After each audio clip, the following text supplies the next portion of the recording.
Welcome back to the Naval News, everybody. Over the weekend, we got some great stills coming out of North Korean television talking about their demonstration on March 21st through the 23rd. North Korea shot an unmanned underwater vehicle that exploded after running for 60 hours. That's 2.5 days. This torpedo ran. Now, North Korea is calling it a suicide underwater drone. It's basically an unmanned underwater vehicle with a large warhead on it. And we know a little bit about this thing because they did an interview with the leader of North Korea demonstrating the capabilities of this after the actual exercise was over. And credit to navalnews.com for covering the story first and providing the stills that we're using today. If you look at the weapon right there, one, this could be green screen and not the actual size of the weapon, but if this is a proper ratio where the leader is sitting right next to it, it appears to be larger than a 53 centimeter torpedo compared to if you reference the man's height. But also there could be a perspective. They could be messing with the video for us. We really don't know the size of it, but in order to get a weapon to run for 60 hours, that is an achievement. And if they got that battery power plant, I'm assuming that it's lithium ion, into a 53 centimeter torpedo that runs for 60 hours, that's incredible. That's really good. That's a big step forward with modern batteries. So it's probably larger than 53 centimeters. It looks to me, judging from this picture, at least 65 centimeters, which is the next typical size up. Why that's important besides the range and speed and duration of this weapon is that all of the submarines that North Korea operates right now have 53 centimeter torpedo tubes, which means if this is larger than that, it simply wouldn't fit. They would need another launch vehicle. Now, because it runs for 2.5 days, that launch vehicle could easily be a submerged barge test platform that they use for their ballistic missile test. Because that is a static barge, once it's submerged, they could launch this thing vertically and have it run its course as well, so they wouldn't be limited to 53 centimeters in diameter. But this unmanned drone, I call it a torpedo. It's actually more akin to a mobile mine, sea mine, that simply detonates at the end of its run instead of sitting on the bottom of the floor waiting for a ship to pass overhead like a conventional mine would. But this suicide underwater drone that North Korea is touting right now is really incredible in that it can run for 60 hours, 2.5 days before it explodes. That is a new capability, and it really is something. If they can shoot that from a submarine, that's an even better capability, but I don't believe they can. This appears to be too large to be fitting in a 53 centimeter torpedo, just judging from this picture right here. And they claim it's nuclear capable. They have not demonstrated that, of course, but they claim that they can do it. Now, 65 centimeter weapons have been nuclear capable since the 1960s with the Soviet Union. And Russia today does support a lot of technology and money going into North Korea, as does China. And China was originally supported by the Soviet Union in the early 50s. So the technology has been around for decades to put a nuclear warhead on a 65 centimeter shape and explode it submerged. That's not new. So if all these things have come together in North Korea, this could be a game-changing weapon. This could be an unmanned underwater vehicle that can run for 60 hours and run a pre-programmed course during that 60 hours and then detonate submerged a nuclear warhead. And that puts all of the coastal cities within the 60-hour range of North Korea in peril. Now, a little bit of history on this. Here in the United States, we've been working on anti-torpedo torpedoes for years, a very long time. And credit to the Drive/Warzone. They've been keeping up with this. They posted this article back in 2019, for example. I even wrote an article for the Warzone a couple years ago talking about all the different nations and their anti-torpedo systems. But the American system has been in development for over 10 years. We were doing at-sea testing, for example, in 2013 on board our aircraft carriers. That testing went on for 6 years before they just canceled it, took it off the ship and said, go back to the drawing board, essentially, and bring us a a working system because it just didn't work. Now, going back to my piece that I wrote for the Drive, Germany and Israel claim to have soft kill capability with their anti-torpedo systems. So there are some anti-torpedo systems out there, but those are a long ways away from the Korean Peninsula. Also this month, North Korea's been very busy.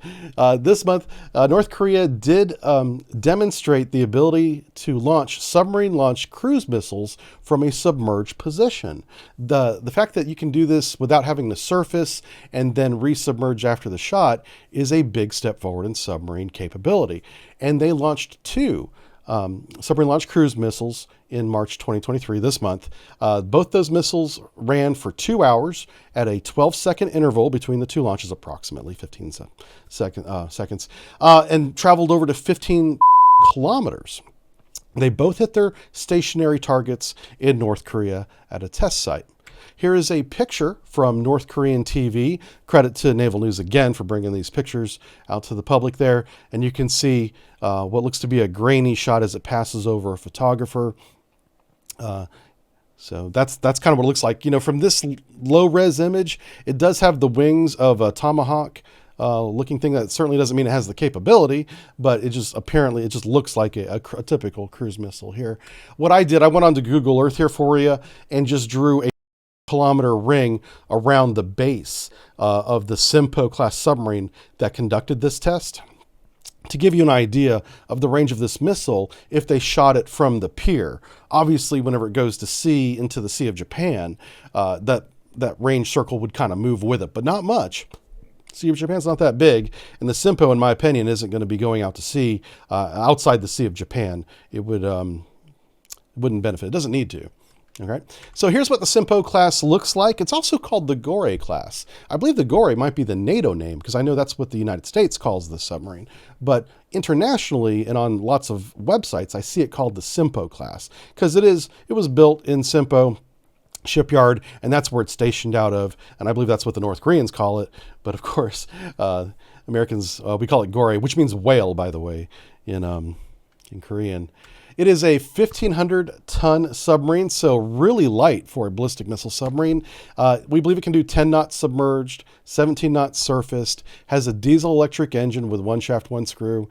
It's based off of a Romeo-class diesel boat that was sold to North Korea many decades ago during the Cold War from the Soviet Union. And they kept this one hull of the three, I believe it was, that they bought operational by simply modifying it and updating it, year over year for all this time. And it does go to sea, but primarily just to conduct these missile test and weapon system demonstrations, because it can shoot ballistic missiles. It does have, I believe, 2 ballistic missiles to KN-11s, because we see 2 hatches on the top of the sail, and obviously the one hatch shoots the missile, and it has one right next to it. But a lot of official sources, including Jane's Fighting Ships, that I have on my bookshelf back here, says that it only has 1. So that second hatch may be something else, but I believe it is 2. The problem with having 2 ballistic missiles in the sail, if you look at this 1,500-ton submarine, that would make this thing extremely top-heavy on the surface. And in any kind of sea state, that would be a real problem. And she does have 4 53-centimeter torpedo tubes that are capable of shooting that submarine-launched cruise missile, because they did, this month. All right, so here he is, leader of North Korea, Kim Jong-un, now has demonstrated the capability to shoot ballistic missiles at a range of 2,400 nautical miles. The cruise missile is 100 kilometers. And it's subsonic, it can do sea skimming, and it can hit stationary targets. They demonstrated that. And their newest capability is their new Suicide unmanned drone that really is more like a mobile mine, but it can run for 60 hours. That is really impressive on a predetermined course. And that's important because it can't be updated. Once that thing is launched, it's going to happen. In 60 hours, there's going to be an explosion somewhere where it's pre-programmed to go. So North Korea continues to improve its capabilities, and credit here to Covert Shores and HISutton.com. He's a friend of the show and a great source of reliable material. All right, so I'd like to remind everybody on April 7th, we have a big, detailed submarine or ship brief coming out for the Patreons and the YouTube members. Look forward to this. Mark this date on your calendar, because that's whenever it's going to go public. You can, of course, watch it on video on demand after that. This is the Type 053H3, and I go into so much history on this ship, all the way back to the 70s, because this ship actually had lots of different variants built by China before they got to where they are today. And in my opinion, a lot of these variants weren't very good. We found great pictures for you of all the systems that they had tried and didn't work out too well. And so we followed the progression of the K series to the 2G series, and finally to the Type 53H3 frigate, which is the majority of the lecture, coming out on April 7th. So you can look for that on Patreon and on YouTube if you're a YouTube member, which is different than subscription. Okay? And so please go over to the patreon.com and subscribe /subbrief. We are expanding our staff. One of the big announcements I want to make here at the end of this video is a few months ago, we incorporated Subbrief into a LLC. The purpose of doing this is multiple, but the big one was hiring staff. I've run Subbrief now for 5 years. I've brought my experience and technical expertise to its pinnacle, I think, in this briefing, and I need more experience to go further, to make sub-briefs and ship briefs better with more detail, accuracy, more entertaining.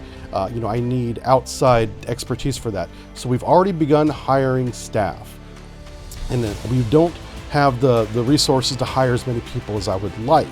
So if you would, please consider subscribing to patreon.com/subbrief. If you are already a Patreon and you can in these difficult times, please consider increasing your contribution monthly, because we're going to take that resource to increase the number of people producing these. I will always be the face and voice of your Subbrief, but just know that we're getting defense industry professionals with years of experience writing the Subbriefs after this one. All right.